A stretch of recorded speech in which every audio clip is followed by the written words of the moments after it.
Ilia Topuria is now known as hand sanitizer. Do you guys know what I'm talking about? Do you get the reference?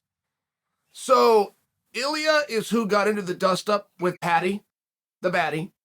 Paddy took a hand sanitizer, threw it at Ilia. Now, Ilia is there with his whole team. That team did not serve as a bunch of thugs that then went and jumped Paddy the Baddy. They got their guy out of there.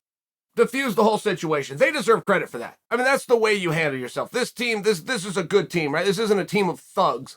It's exactly what Clayton Hires would have done to me. Exactly. So,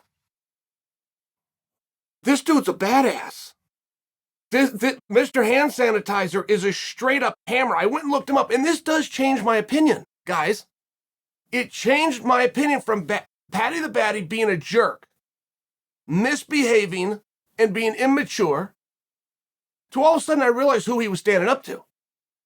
This guy's undefeated. Mr. Hand Sanitizer never lost a fight.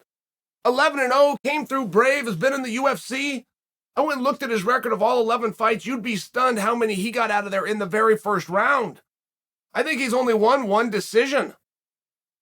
The rest of them, he finished everybody at some point, but a lot of them in the first round. Some with submission, some with strikes. I'm just sharing with you, this is a rough dude. Like, this guy's a bad dude that Paddy has some kind of a beef with, and for some reason, it lessens Paddy's bad behavior with me.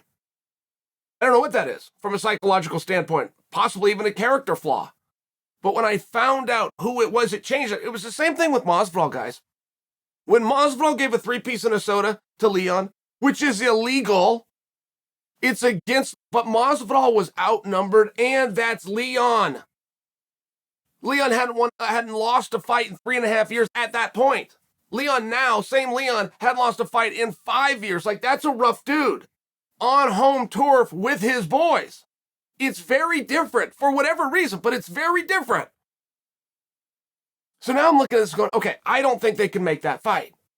When you have any kind of a dust-up, and there was more to it. There wasn't just the throwing of the hand sanitizer that hit Mr. Sanitizer in his head.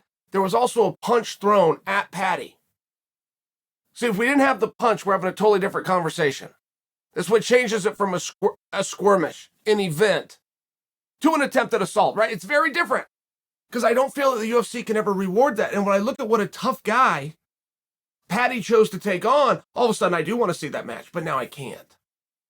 It's very unlikely that I do. But I'm just bringing you guys the rest of the story. So Paddy the Baddy now has decided that he's going to nickname this gentleman Mr. Hand Sanitizer. Said, I never think about him. Said he's going to get beat this weekend. He's going to go back down a weight class. So where does this go? And a bigger question is, do we need guys like Paddy? Do we need Conor McGregors? Do we need Michael Bispings? Do we need Colby Covingtons? Yeah, we do. The sport is sure a lot more fun when you have these different kinds of characters involved. It is. It does make it interesting. It does move things forward. Mr. Hand Sanitizer is a straight-up killer. I didn't even know he existed, and I don't mean that in a condescending way. I should have known about this guy, but you get this beautiful record of 11-0, not to mention, he's like me. He came from a Greco-Roman background. Like, that's the kind of guy I'm going to get behind him and back up. But there's so many athletes like that. 556 under contract right now. So many different contests coming up. 11 per week. 44 fights a month. We used to get that in a year. It's hard to keep track. And yes, when you do have these different personalities, when you have some guys that think this is about honor and respect, and my father says, and you have other guys that go, man, I don't know anything about the martial arts. This is a straight up cage fight. And then when you get guys that got to be able to call it, flip the switch. You deal with the nicest guy in the world, Randy Couture, by example. Nicest guy in the world. But the second that Vaseline goes on, that's the switch.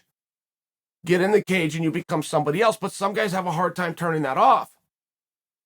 I don't think that Paddy is the kind of jerk that would throw hand sanitizer at a group of guys. I don't think. But when you start to get into mode, fight week's a very different week. Weigh-in day is a different day. Fight day is a complete, right? You've got 2 or 3, 4 versions of yourself. You got to know when to turn it on, when to turn it off. There is a message here to younger fighters, because this is one of these things that was an unfortunate event, but we all celebrate it for some reason. Because it entertained us, because we found it compelling. So we're the suckers that are going to continue to fall for this, thus encouraging that behavior. But you got to be really careful, guys. If you think you're getting a step ahead That you're going to get your buddy to turn his iPhone on, you're going to document something and slip it out through social media later? You got to be real careful because you're not going to get those fights. The UFC is not rewarding those things. And I made this point a couple of days ago. I made this point and I compared it specifically to Leon and Jorge, 3-piece and a soda. That the whole reason we never got that fight is because that incident happened. And we would thus inadvertently be rewarding bad behavior. So you got to make sure that you understand that, because I had some of you push back in the comment section, of which I tell you, I read every single one of them, and you said that isn't true, Chael. Look at what Conor did with Khabib. Not only was it a crime, it was treated as a crime, evident of the fact that Conor left in handcuffs and was booked. And I would only remind you one thing, that you're not quite following the timeline. That fight was already going to happen. This was one of the events that came along, and yes, it was wrong. But it is very different for you to make believe that because that incident happened, they went on and had the biggest fight in MMA history. No. That was all part of the process. You might remember back in boxing days, but Mike Tyson and Lennox Lewis. It was as heated as could be. Every time those guys were in the same room together, somebody was getting punched. Somebody. It could be a cornerman, it could be a trainer, it could be the guy holding the camera, the mic, for somebody was getting punched. The commission didn't know what to do. They stepped in, but that blood didn't start to boil over until after bout agreements were signed. It's very different. We're splitting hairs. But I do want this to be a learning moment. I don't want some of you guys to sit back and go, okay, here's all I got to do is go act like a fool, find something, throw it at a guy, and get my buddy to record it. It doesn't work that way. And these guys aren't going to get rewarded either. They're not going to find themselves in there with one another. So go ahead and enjoy the show. I did too. I don't want to. I don't want to be compelled by something like that. But the truth is I was. Turned out Mr. Hand Sanitizer's got a new nickname, but he's also got one hell of a beautiful record. Maybe down the road, maybe enough time goes by, maybe Mr. Sanitizer and the Baddy do figure it out under the unified rules.